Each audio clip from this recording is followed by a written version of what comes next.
everybody, Teresa here. Welcome back to Lost My Thread. Today is a very exciting day because it's the big reveal day over on Instagram for the Frugal Frocks 2021. So I'm finally able to share with you a bit more detail of the two dresses that I ended up making for this challenge.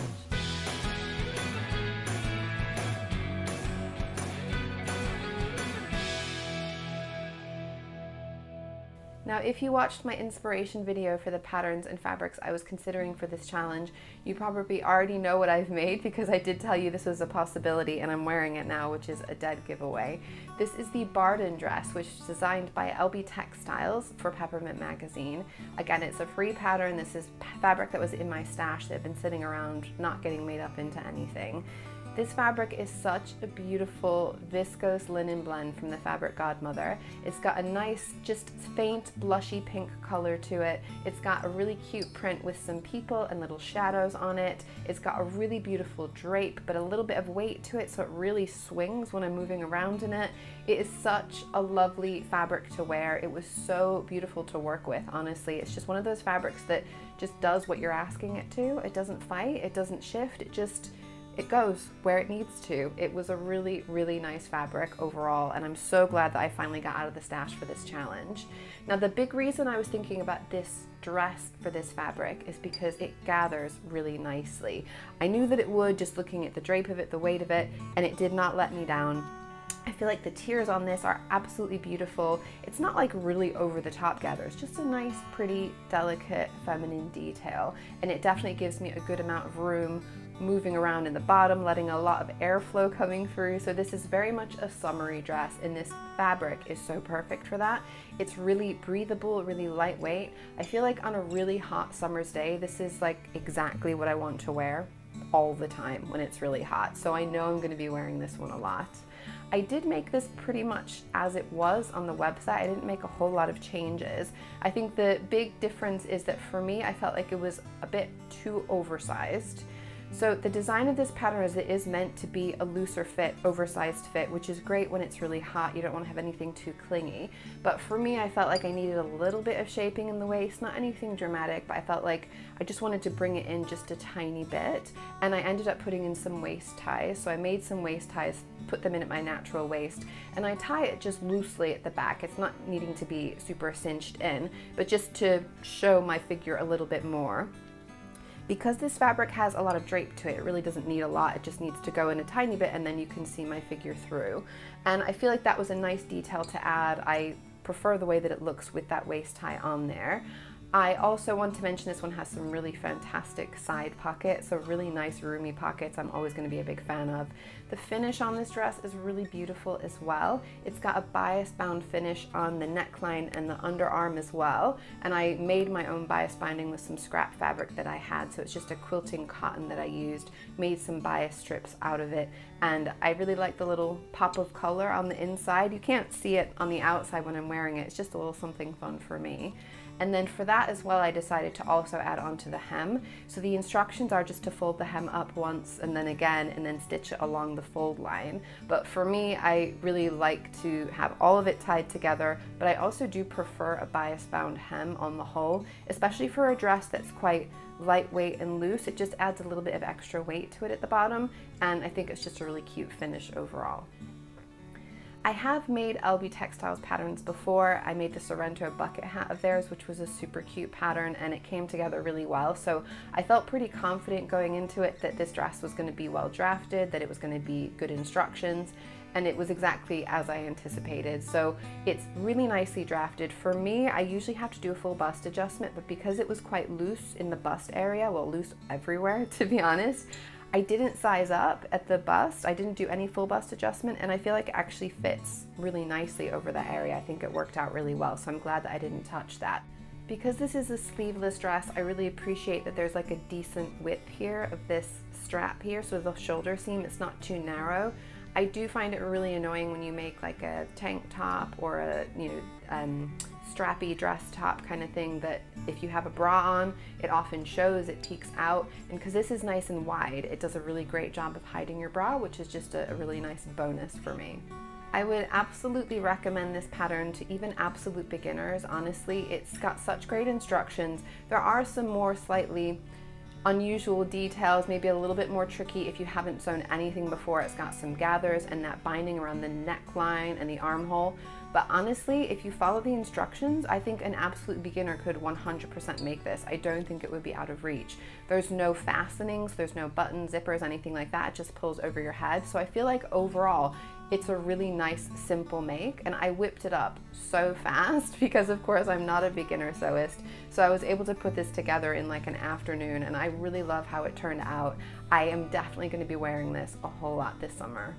Now the next dress that I made was my wild card, I will say. It's the one that was a bit more out there. After I made this one, I felt like I'd made a good solid dress, so if I wanted to take a chance on something else, it wasn't going to be the end of the world. I still had something that was good, that was wearable for this challenge, so I thought I would just really go for it, go out of my comfort zone and make something a little bit more unusual. And I know this is not really going to do a whole lot when I try and hold it up. It's a big sheet of fabric. I don't think you're going to get much of an idea of what it looks like, but obviously I will put up some pictures of me wearing it. This is the Schnittchen Patterns Zero Waist Dress #1, and this was a really gorgeous fabric that I got from Selvage and Bolts. It was called, I don't want to get this wrong, Affitudinal Patchwork, whatever that means. But it is such a beautiful linen fabric. It's 100% linen, so breathable, so lightweight. I know that this is just going to be so great when it's hot as well. I got 2 really great summery makes out of this challenge. It is really nice and airy as well because it's quite open, it's quite loose.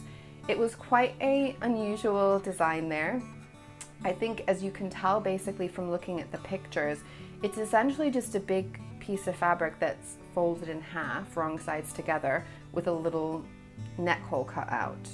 Now obviously there are some stitch lines that bring together the side of the sleeve that also go down sort of the side of your bodice, as it were, down the side of the body on both sides, and that's what sort of gives it the shape of a dress as opposed to just a big sheet hanging over you. There is also a waist channel that's hidden on the inside of the dress, and that allows it to cinch in to give it a really decent shape. And honestly, like, I was really surprised that I looked as much of my own shape as I did in the end in this dress. I thought it might just be like a sack laying over me, that I was gonna look like an absolute mess.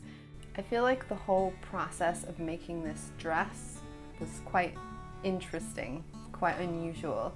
So when I downloaded it, I had 5 different files. One was the instructions, and 2 were file 1 and file 2 of either the dress or of the tunic. So you can do like a shorter tunic length, or you can do a full length dress of this pattern.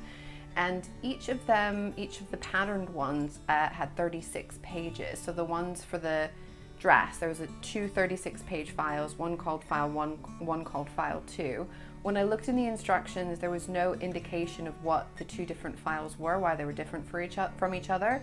So in the end, I just printed off file 1, thinking maybe it's like some kind of variation that I can't see, that's not obvious, but also like this is a pretty sort of basic shape. So even if it's a slight variation, that it's like a longer sleeve or a narrower sleeve or something, like it'll be fine. I'm not really that worried about it. So I'll just do file 1, whatever I get, that's what I'm gonna go with.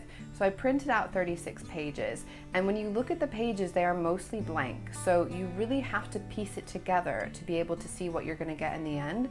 There's no real chart in the instructions to show you how you can expect it to put together, like a grid of how it pieces together.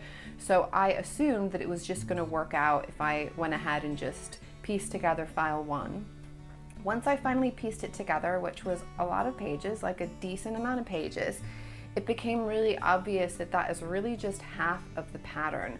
So it was kind of like the top half of the dress, but there was another portion of the dress that was going to show you where to put the pockets, what the different sort of length strips are going to be for like the channel and the waist tie, for the collar, and I realized that I actually needed to print file 2 as well. Now at this point, I had already printed and pieced together 36 pages, and if I had known before I printed any of this out that it was going to be 72 pages of paper, of PDF printing pages that I was going to have to piece together and essentially waste, I would not have made this dress. It was only because I'd already done half of the work already. I think it's a bit of a like sunk cost fallacy thing, although maybe it wasn't a fallacy. Maybe I had put that into it and I decided it was going to be worth it for me. But honestly, printing out 36 more pages and then piecing it together was a lot. I ended up with this insanely huge piece of paper. The concept here and the idea of why they wanted it is like one massive sheet is because they wanted you to lay your fabric out as one big piece of fabric, and I had to like move the furniture to be able to lay that out in my living room. And then when I put the piece on top of it, you're then just going to cut along those lines. Now I get that that's more fabric efficient, which is why they're asking you to do it all in one page or like one like layer of fabric, but it's so inefficient for paper. It blew my mind. I mean, I think especially considering how few lines there were on this pattern. You've got a stitch line that is going to be going from your, you know, the edge of your sleeve down curved and down the body, but that's the same. That's like the same stitch line front to back and left to right. I could have just had one of those and put that to the edge of my fabric. Do you know what I mean? Like that just seemed a bit wild. And then the only other markings on there was a marking for where the waist seam goes, or where you're going to put the waist channel, but they could have even like given me, you know, measure so many inches or centimeters from the bottom and mark it there, and that would have been fine. The neck hole needs to be where it needs to be, but even that, like the neck hole piece in total probably was 1 page of A4. They could have put it on 1 page of A4, maybe 2 if they really wanted to be like really using up the paper. But if I could have just known where to place that and then cut it out, that would have been okay as well. And then that just gets cut in half, and there are markings of where those pockets are meant to go on the front of the bodice, but you could just put those where you fancy putting them. Like I don't think it's super critical where exactly you place those. And then the strips at the bottom, like the bottom of these big PDF piece, the strips that you're using to make your waist channel, to make your waist tie, they could have just given you the dimensions and cut out a rectangle. Now, look, I know that the whole point is that it's a pattern and we're reducing wastage of fabric, but for me, when it's calling itself a zero waste pattern and there's just so much paper getting wasted, it felt a bit painful to me. It didn't really feel like it was doing what it was supposed to be doing. Now, after I cut my fabric out, I separated out all of these pattern pages because, as you can see, they're mostly blank. There's a few little marks here and there, but they're mostly blank pieces of paper.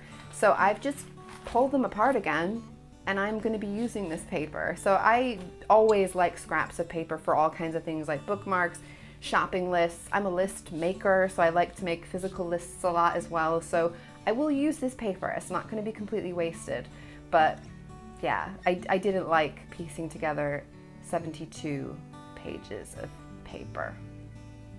The other thing about this whole zero waste concept, and I think it probably does depend a little bit on the pattern, but theoretically it's zero waste as long as your fabric is exactly the width and length that they are wanting it to be. My fabric was quite a bit wider than what they had recommended, and it was also already cut a little bit longer, not hugely, but a little bit longer than they were telling you to get.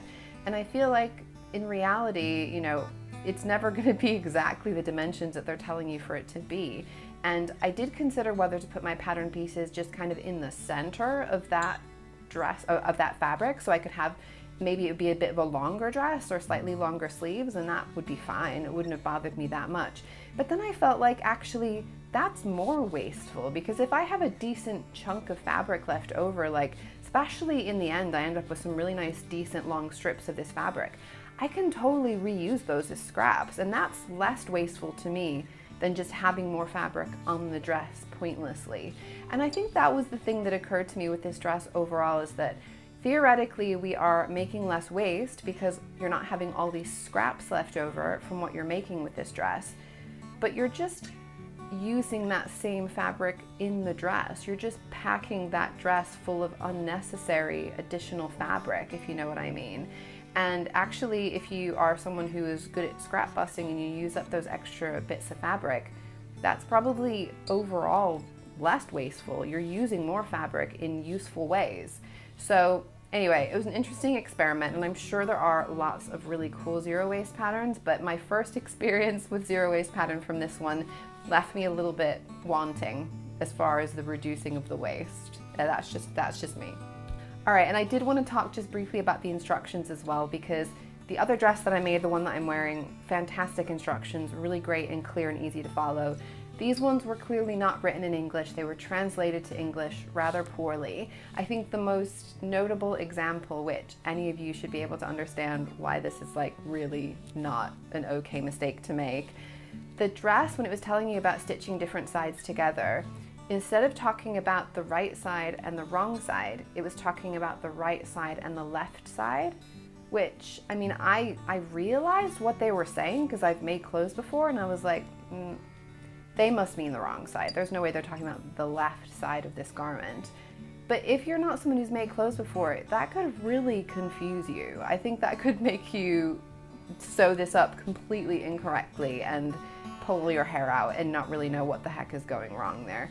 So I think this is something that I would not recommend if you are not an experienced sewist, and you can basically just make up your own instructions. I mean, I did follow along with their instructions, and in the end, I'm not even like totally in love with the finish. I think the collar neckline is a bit of a mess. So they just tell you to cut a big strip of fabric, fold that in half, stitch that along the collar, and then sort of fold that to the inside and do a little top stitching around the edge there. That works if you have like a stretchy knit fabric and it's slightly shorter than the neck hole is. But this is a woven fabric, which is what this pattern is designed for. It is the exact dimensions of the collar, so it just kind of sits there and I think looks a bit peculiar. Now, having said that, I do feel like if you're far away, you're never going to notice, and I very much go by the 3-foot rule, and if you can't see that this is weird from 3 feet away, it's fine, and I'm totally fine with it. I don't think it's putting me off wearing it, but it's not super neat. Like, it's not my neatest collar or my neatest neckline for sure, and I think it just looks a little bit janky, to be honest, and that's just the way the pattern is designed. There are these little pockets as well, which are stitched on, which are kind of cute. I think it's fun to be able to use the fabric that's from the neck hole. I can appreciate that for sure. I think it just didn't really come across that well with this particular fabric, because this fabric is busy and I don't really feel like I can even see those pockets on there, even though it's a completely different part of the fabric. I didn't want to match it because I wanted them to stick out so that you could see them, but they still kind of just end up blending. But you know, that's fine. I didn't need them anyway, to be honest. So I feel like I've now kind of walked you along on my journey for making this dress, and you can probably see where I was feeling. And I was making this dress, looking at it, which basically just looks like a big piece of fabric with a hole cut out, and feeling like this is entirely possibly just going to be a hot mess, like look like a complete disaster. Or maybe I look like some kind of mad woman who just cut a hole in a tablecloth and put it over my head. It was also entirely possible that it was going to come together and go on me and actually look really cool, and I did not know how it was going to go. When I put it on, I was so pleasantly surprised. I think this looks really cool, like surprisingly, very surprisingly cool. There's a real like 60s, 70s feel from it that I was not really expecting. I think part of that's because it's quite short, but also the kind of the dramatic big long sleeves. There's something a bit 70s about those as well. And I feel like it's just such a funky, cool dress. I really loved wearing it, honestly. When I put it on, I just cannot help but like move those arms, have some kind of swing in the fabric. You know, I love fabric, probably like many of you, and this is really fun, beautiful fabric. So being able to kind of just waft around in this fabric isn't necessarily a bad thing. It is on the shorter side, so I probably want to be a little bit cautious about when and where I'm wearing it. I did think initially when I made it, I was like, okay, this could be like a beach cover-up, poolside cover-up. That would be great if I'm going swimming, just want to throw something over and then whip that off when I go swimming again. But actually when I wore it and I was wearing it out, taking photos, it was a lot more fun to wear than I thought it would be. And I honestly think I'm going to wear this like quite a lot this summer. Obviously be for more of a hotter days, but I think it's going to look really cool. And I really It's really a lot of fun. Those sleeves, I'm sure, will probably drive me a little bit bananas. I think for right now, though, I didn't find them too problematic. I mean, I was driving, so I had to put on a seatbelt and use a steering wheel, but things kind of just bunched up and stayed where they needed to be, and it didn't really get in my way. But yeah, it was a little bit of an experiment, and I actually think it was a successful experiment. I am really happy with how this dress turned out. I think it's a whole lot of fun, and I really appreciate this challenge really pushing me out of my comfort zone a little bit. I would not have made this dress if not for this challenge, and I really like it in the end. So I'm really happy overall with everything that came out of the challenge. I am so grateful to Sam of Frugalissima and Ruan of A Yorkshire Sew Girl for setting up the vloggers tour and including me on it, for setting up this whole challenge. You are going to want to get on Instagram today. You are going to want to look at the Frugal Frocks 2021 hashtag, because I guarantee there will be an absolute ton of incredible dresses and inspiration for free dress patterns for you in the future as well. It's been such a fun challenge. It has pushed me right out of my comfort zone. It has pulled those glorious fabrics out of my stash that have been sitting away for ages. And it's been just overall a really fun, inspiring thing to take part in. I do hope that you all check out the other makers. There's going to be a lot of people, I'm sure, sharing on YouTube, but even more sharing over on Instagram. And I will see you all before long with another video. Bye!